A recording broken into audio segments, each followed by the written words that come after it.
ఓం సాయిరామ్. శ్రీ సచ్చిదానంద సమర్థ సద్గురు సాయినాథ్ మహారాజుకి జై. మన సాయి కుటుంబ సభ్యులందరికీ నమస్కారం అండి. ఎలా ఉన్నారు, ఏం చేస్తున్నారు? మీరందరూ కూడా సంతోషంగా, క్షేమంగా, ఆరోగ్యంగా ఉండాలని, సాయినాథుని యొక్క ఆశీస్సులు మనపై ఎప్పుడూ ఉండాలని మనస్ఫూర్తిగా ఆ సాయిని వేడుకుంటూ ఈరోజు వీడియోను మొదలు పెడుతున్నాను. ఇక ఈరోజు వీడియోలో బాబాగారి సందేశం ఏమిటి అంటే, బిడ్డ, నీ మనసులో ఉన్నటువంటి ప్రశ్నకు ఇదిగో ఈ సాయి సమాధానం అంటున్నారు. మరి బాబాగారు దేనిని ఉద్దేశించి ఈ సందేశాన్ని మన ముందుకు తీసుకొచ్చారో తప్పకుండా తెలుసుకుందామండి.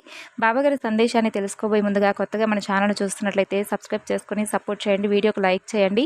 మరి బాబాగారి సందేశం గురించి తెలుసుకోబోయే ముందుగా చాలామందికి ఎన్నో సమస్యలు, ఇబ్బందులతో బాధపడుతూ మీకేం చేయాలో అర్థం కాకున్నటువంటి పరిస్థితుల్లో మీరుంటే శ్రీ షిరిడి సాయిబాబా వారి జ్యోతిష్యంతో చక్కగా మీకున్నటువంటి సమస్య నుండి మీరు బయటపడవచ్చండి. ప్రేమ సమస్య కానీ, పెళ్లి సమస్య కానీ, సంతాన సమస్య కానీ, ఇలా మీ ఏదైతే సమస్య మిమ్మల్ని వేధిస్తుందో ఆ సమస్య నుండి మీరు బయటపడవచ్చు.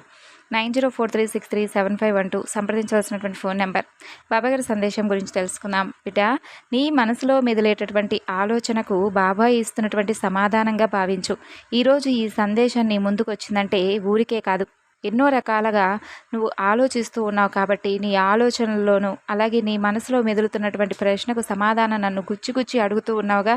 బాబా, నాకు సమాధానం చెప్పు అని చెప్పి పదే పదే నా దగ్గర అడుగుతూ ఉన్నావు కాబట్టి ఈరోజు నీకు నా సమాధానాన్ని ఇలా వినిపిస్తున్నాను. కాబట్టి శ్రద్ధగా ఆలకించు. చూడు పిచ్చి తల్లి, అవసరాలను బట్టి, అవకాశాలను బట్టి బంధుత్వాలు కొనసాగుతున్నటువంటి ఈ నేటి రోజుల్లో నీవు మలినం అంటున్నటువంటి మంచి ముత్యానివి. కాబట్టి నీకు ఏమీ కూడా తెలియదు. పరుల మనసులో ఎలా ఉంటుంది, వారి మనసులో కాకుండా వారి ఆలోచన విధానం ఎలా ఉంటుంది అనేది లోతుగా ఆలోచించేటటువంటి తత్వం నీకు తెలియదు. కేవలం నీలాగే అందరూ నిన్ను ప్రేమిస్తూ ఉంటారు, కల్మషం లేనివారు అనుకుంటూ ఉంటావు. అదే నీ పొరపాటు. కానీ నీ చుట్టూ ఉన్నవారు అందరూ కూడా చెడ్డవారని నేను చెప్పను, కానీ కొంతమంది వ్యక్తులు మాత్రం నీపై విపరీతమైనటువంటి కుట్రను పన్ని ఉన్నారు. అంటే నీ మీద ఈర్ష ద్వేషాలను పెంచుకొని ఉన్నారు. అంతేకాకుండా నీ మీద పైకి ఒకలాగా లోపల మరొకలాగా ప్రకటితమవుతూ ఉన్నారు. అంటే చూసేందుకు మాత్రం నీతో చక్కగా మాట్లాడుతూ, నవ్వుతూ మాట్లాడుతూ, నీ గురించి ఆలోచించే వ్యక్తులుగా, అలాగే నీ మంచి కోరేటటువంటి శ్రేయభిలాషులుగా నటిస్తూ ఉన్నారు. కానీ లోపల మాత్రం నువ్వు అసలు బాగుపడితే కూడా చూసి ఓర్వలేనటువంటి ఒక చండాలమైనటువంటి మనసుతో వారు నీతో మాట్లాడుతూ నీకు దగ్గరవుతూ ఉన్నారు. కానీ వారి మనసులో మాటను, అలాగే వారి యొక్క బిహేవియర్ను నువ్వు తెలుసుకోలేకపోతున్నావు. ఇక్కడ నువ్వు వెనకడుగు వేస్తున్నావు, అలాగే తడబడుతూ ఉన్నావు. వారు మంచివారా చెడ్డవారా అనే ఆలోచన నిన్ను పదే పదే గుచ్చివేస్తూ ఉంది. అంతేకాకుండా నీకు తెలిసినటువంటి విషయాలు, నువ్వు చేస్తున్నటువంటి పని, అలాగే నీకు సంబంధించినటువంటి పర్సనల్ విషయాలు కానీ, ఇలా ఏదైనా కానీ, కుటుంబ వ్యవహారాలు కానీ, ఇలా ప్రతి ఒక్క విషయాన్ని వారితో చెప్పుకొని ఉన్నావు. అయితే వారు ఏదైనా కీడు తలపెడతారేమోననేటటువంటి బాధ నీలో మరింత ఎక్కువగా ఉంది. అంతేకాకుండా వారిని నమ్మి పూర్తిగా నీ గురించి వారికి ప్రతి ఒక్క విషయాన్ని చెప్పుకొచ్చావు. చూడు, మనల్ని మనంగా అభిమానించేవారు ఉంటారా బాబా? నిజంగా అసలు ఎవరైనా కానీ మనసును, అంటే ఎప్పుడూ కూడా ఎటువంటి కీడును కానీ, ఎటువంటి ఈర్ష్య ద్వేషాలతో కానీ లేనివారు ఈ భూమి మీద నాలాగే ఎవరైనా ఉన్నారా అని చెప్పి అనుకుంటూ ఉంటావు కదా, అది అసాధ్యం. చూడు, అలాంటి వారు నిజంగా వేళ్ల మీద లెక్క పెట్టగలిగేటటువంటి వారు మాత్రమే ఉంటారేమో. అయితే మనతో అవసరం లేకుండా మనం అవసరం అనుకున్నటువంటి బంధం కేవలం భగవంతుడి యొక్క బంధమే. కపటం ఎరుగనటువంటి స్వచ్ఛమైనటువంటి మనస్తత్వం, ఏమీ ఆశించినటువంటి వ్యక్తిత్వం మనది కనుక అయ్యుంటే మన వెనుక ముందు ఎవ్వరు ఉన్నా లేకున్నా భగవంతుడి యొక్క అనుగ్రహం మాత్రం మన వెంటే ఉండి మనల్ని నిత్యము కూడా కాపాడుతూ ఉంటుంది.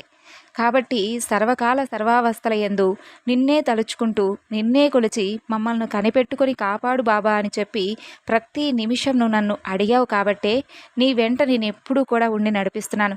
ఎంతమంది నిన్ను నీ ఆశలను, అలాగే నీవు చేస్తున్నటువంటి పనిలో అభివృద్ధిని నాశనం చేయాలని చెప్పి అనుకున్నప్పటికీ వారికి అసాధ్యంగా చేస్తున్నాను.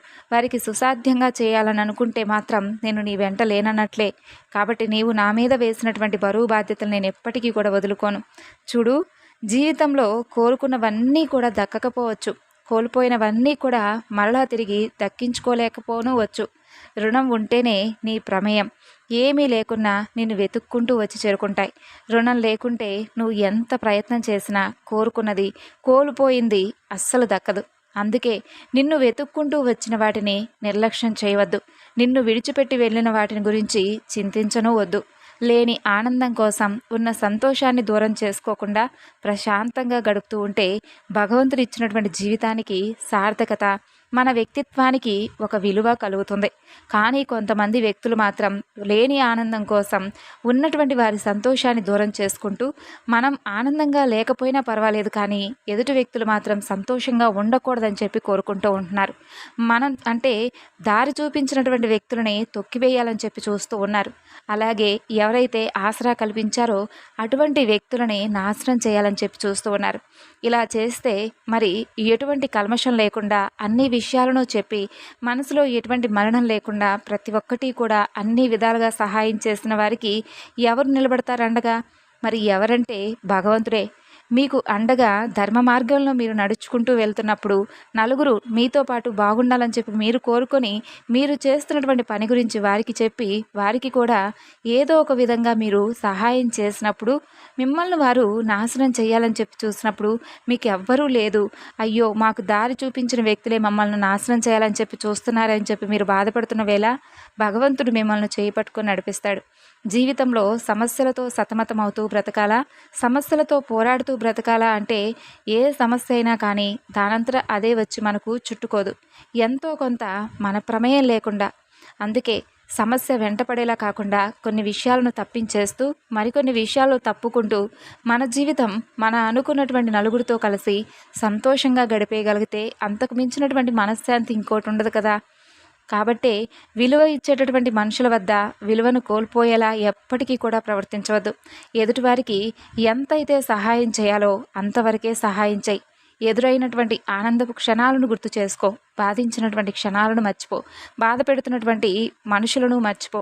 తలరాతనో విధివ్రాతనో ప్రతి విషయాన్ని నిర్వేదంగా తీసుకోకుండా మౌనంగా ధైర్యంగా ఎదుర్కొంటూ అనుక్షణం విజయం సొంతం కావాలని చెప్పి విజయం కోసం తప్పిస్తూ సమస్య తుది వరకు ఓటమి ఒప్పుకోక పోరాడదు. కాబట్టి నీలో ఉండేటటువంటి ధైర్యమే సంకల్ప సిద్ధి కలిగేలా చేసేటటువంటి లక్ష్మీ కటాక్షాన్ని, విజయసిద్ధిని నీకు అందిస్తుంది. భగవంతుడి సన్నిధిలో మనసు ఆనంద పారవస్యంలో తేలియాడాలి. ఇహపరాలను మర్చిపోయి భగవంతుడి మీద దృష్టి పెట్టగలిగినప్పుడు ఆయన దృష్టి మీ మీద కూడా తప్పకుండా ఉంటుంది. మనసులో ఉన్నటువంటి అభీష్టాలన్నీ కూడా నెరవేరుతాయి. ఆయన దయ కరుణా కటాక్షాలతో తప్పక నెరవేరుతాయి.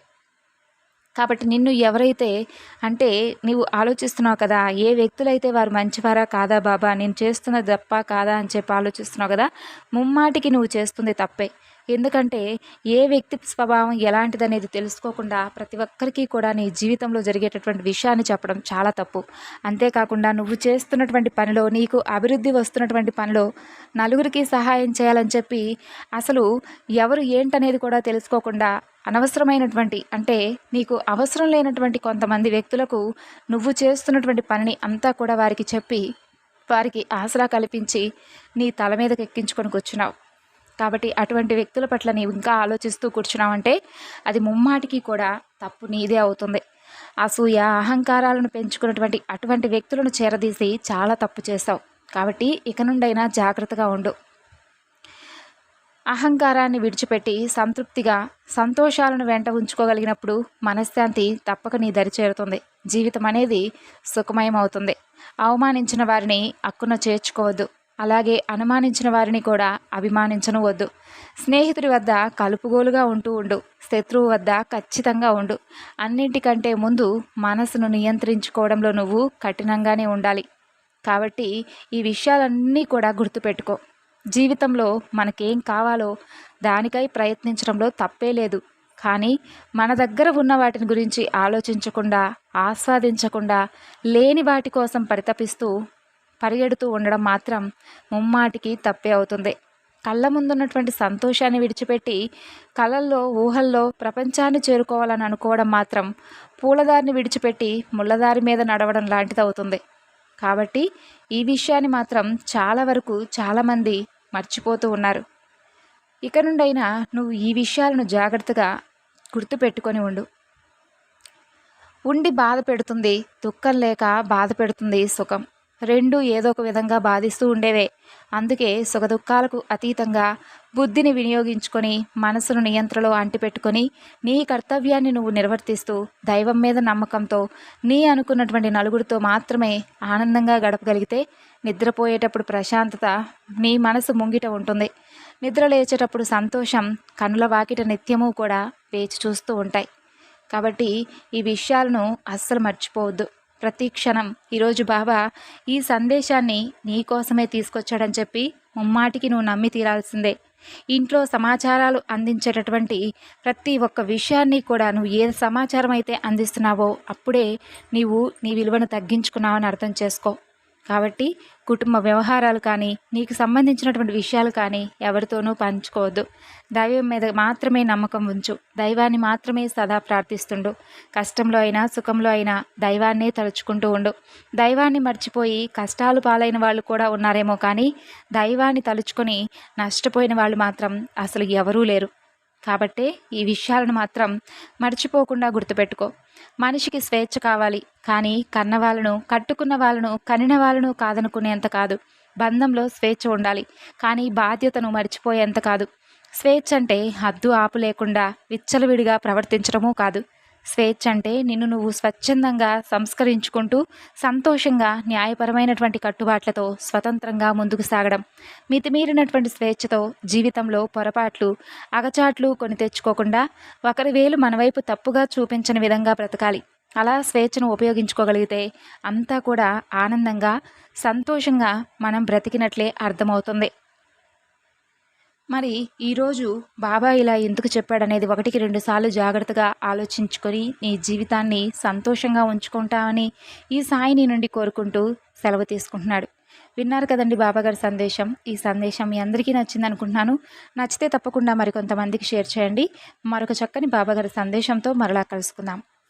ఓం సాయిరామ్.